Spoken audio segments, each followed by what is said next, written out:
My name is John, and I work here in the Education Department at Helen Woodward Animal Center. Now today, I wanted to introduce you all to one of my good friends, Banana, the Citron Crested Cockatoo. Now Banana here is about 15 years old, and like many of our animals, he was actually donated to the center from a place where they could no longer take care of him. Now today, I wanted to talk to you a little bit about where you could find Mr. Banana here in the wild. Now Banana's habitat is really unique. He actually comes from one specific island in Indonesia called Sumba Island. Now on Sumba Island, there's a lot of rainforests, which is perfect for birds like Banana. Now sadly, Banana's actually endangered in his natural habitat, and this is because a long time ago, a lot of people used to take them out of the wild to sell as pets. This is called the pet trade, and it's something that's now illegal for birds like Banana. Now the reason that it is a bad thing that Banana is endangered in his natural habitat is because these guys do something called seed dispersal. Now seed dispersal is a major way that the rainforest can grow anew. And how it works is like this. Banana here loves to eat fruits and vegetables. Now if you think about an apple, it has seeds inside of it. So when Banana eats the fruit and digests it, he will actually end up pooping it out somewhere far away from where he originally ate it. Now, Banana's digestive system works specially so that the seeds actually break down so that when he poops them out, it's actually easier for them to grow new trees.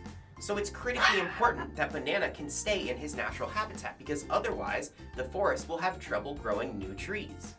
Now, let's talk a little bit about some adaptations that Banana here has to help him live in his home. Now, as we previously mentioned, Banana loves to live in the rainforest. Well, one thing that you'll find a lot of in the rainforest are trees. Banana is what we call an arboreal animal. That means that he likes to spend most of his time living in the tall trees. Now, he has two special things to help him when he lives in the trees. The first is pretty obvious, his wings. Now, birds have wings for one purpose, to help them fly. Banana's feathers are specially made so that he can get something called lift. Now what lift means is that he can actually take off in the air like a plane.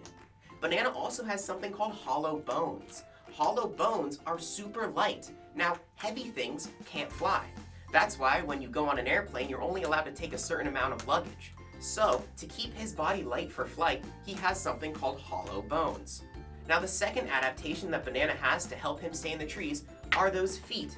Now Banana's feet grip around tree branches. They look a little something like this. If you take your hand and hold up two fingers and put your thumb on the bottom, you can grip around your arm like it's a tree branch. This is exactly how Banana's feet work. One thing that the Citron Crested Cockatoo is famous for is being loud. Banana here is a very loud bird. Now in his wild habitat, this is actually very important. Here's why. Banana lives in the rainforest, which is a really big place, and sometimes he can get separated far away from his friends. So, what Banana here can do is actually scream really loudly to signal to his friends. It would be like if you were to yell across the playground at your friends. It's why he's so loud. Now, speaking about their voices, they can actually do something called mimicry. What these birds can do is actually listen to what we say and sometimes repeat parts of it back. Now every bird says different things, and Banana's favorite phrases are things like good bird or banana.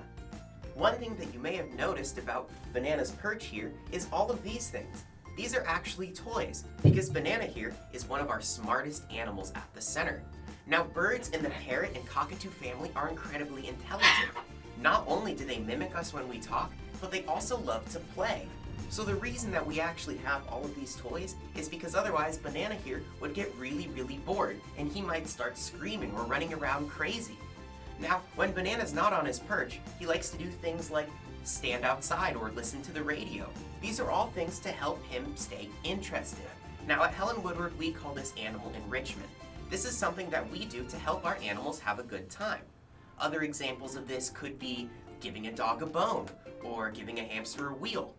So for all animals, including birds, it's important that we give them things to play with to stimulate their minds, especially for such a smart bird here, like Banana. Now, other than speaking or screaming, one way that birds and humans communicate is by something called body language. Now, body language is when you move a part of your body to show someone how you feel without using your voice. Now, for us humans, a good example is our eyebrows. If I raise my eyebrows, it could mean that I'm surprised or nervous. Well, Banana here doesn't really have eyebrows, but he does have something else, that big yellow crest.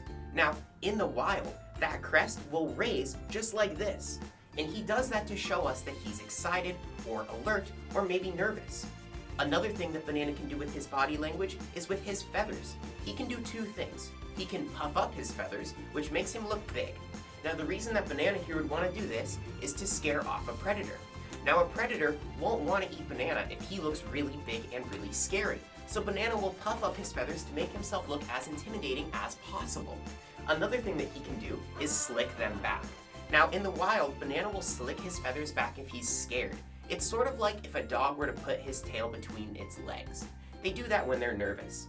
Now, in captivity, Banana's body language actually means different things. So Banana here knows that we like it, and we think it's funny when he puts up his crest or puffs out his feathers. So oftentimes, if he sees us walk by, he'll just do it just for fun, because he kind of likes to show off his beautiful feathers. Well, everyone, I'm afraid that's all the time we have for today. Goodbye from me, John, and Banana, and I hope that we can see you again in the next episode.